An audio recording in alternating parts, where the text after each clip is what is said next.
Yo, My I'm gonna go live take a stream picture with didn't work, Jesus. so Be we're right doing back. this. First I'll person. be right back. All right.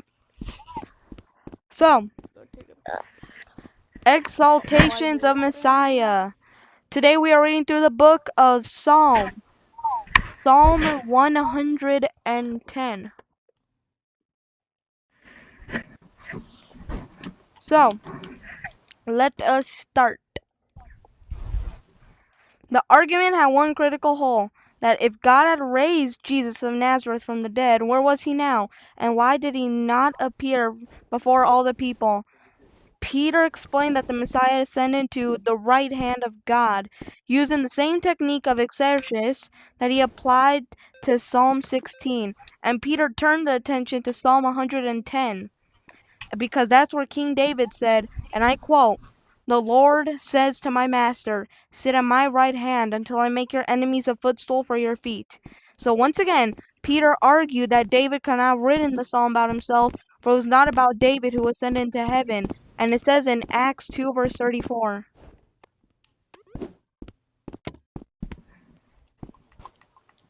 What just happened? Okay, so y'all have to pay. Ooh, I should make a wall of this. I'm put them here. Okay, so we are going to be reading through the book of.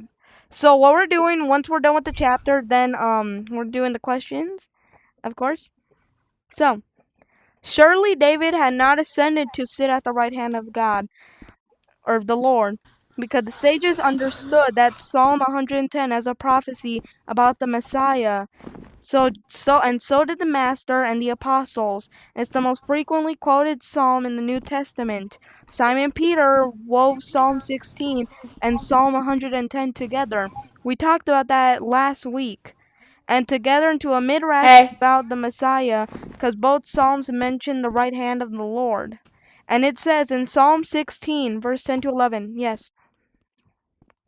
I'm gonna go to one of my friends' game, but I'll be back. All right. We still have him here. So, in Psalm in 16, verse 10 to 11, it says, "You will not abandon my soul to Sheol, and nor will you allow your Holy One to undergo decay, for you will make known to me the path of life in your presence, for it is fullness and joy in your right hand, and there are pleasures forever." And the Lord says to my master, Can't sit at find her. my right hand until I make your enemies a footstool for your feet. Psalm 110, verse 1. And Peter concluded his discourse with an announcement to the entire house of Israel, and he declared Jesus to be both Master and Messiah.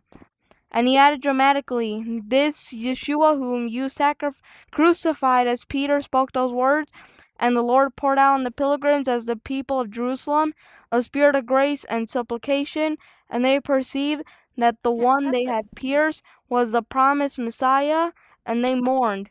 They were pierced to the heart, and they beseeched Peter and the rest of the apostles, "Brethren, what shall we do?" God, how? What the fun? That was fun. Oh, my friend invited me again. Alright. So, study question, focus section 7. So, question number 1. What is the most frequently quoted psalm in the Brand New Testament?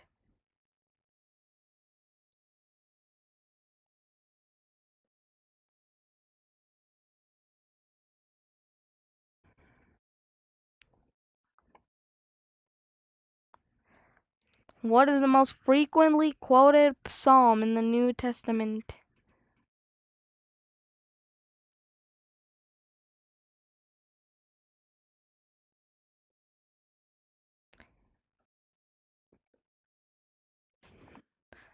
The answer is right here.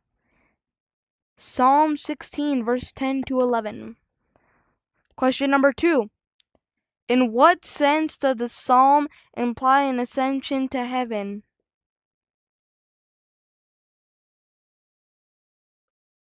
Once again, in what sense does the psalm imply an ascension in the New Testament?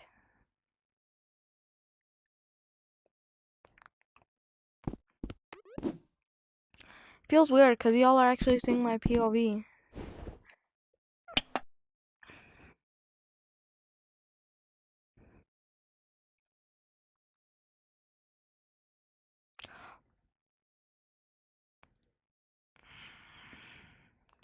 And don't worry, guys, this is perfectly safe, so it's okay to bring your children here.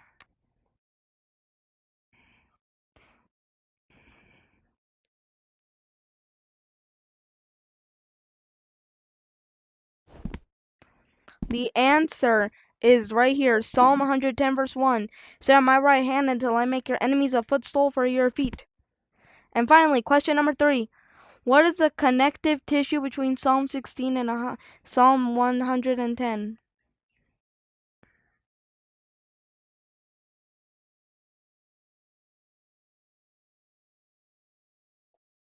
Oh wait, I was wrong. It's right here.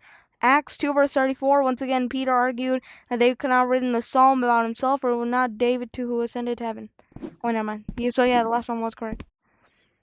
So the answer, what is the connective tissue between Psalm 16 and Psalm 110?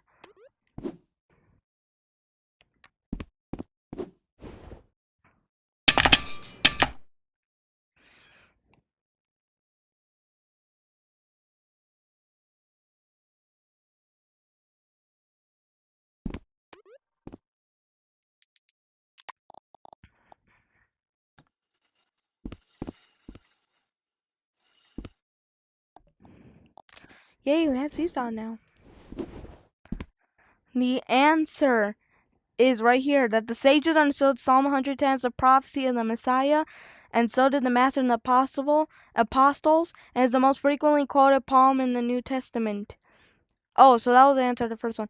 And Peter wove Psalm 16 and 110 together in the Midrash about the Messiah, because both Psalms mention the right hand of the Lord. I moved it. Yep, I did. Oh, it moves with that. Okay. Today was short, but it was the last chapter, so I mean, there isn't anything to do anymore. I think it was the last chapter. Yep. So we will do the prayer and then yeah. And even to prove it, here now. Watch. Settings. Control. Standing. Boom. There we go. Now stand up.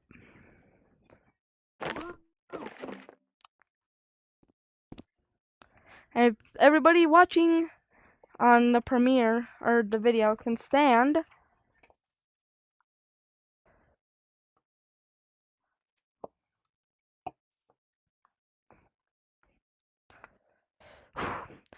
It is our obligation to praise the Master of all, to ascribe greatness to the Creator of the world. Because in the beginning that He has not made us like the nations of the land, and He has not positioned us like the families of the earth, and that He has not assigned our portion like theirs, and our lot like that of all of their multitudes.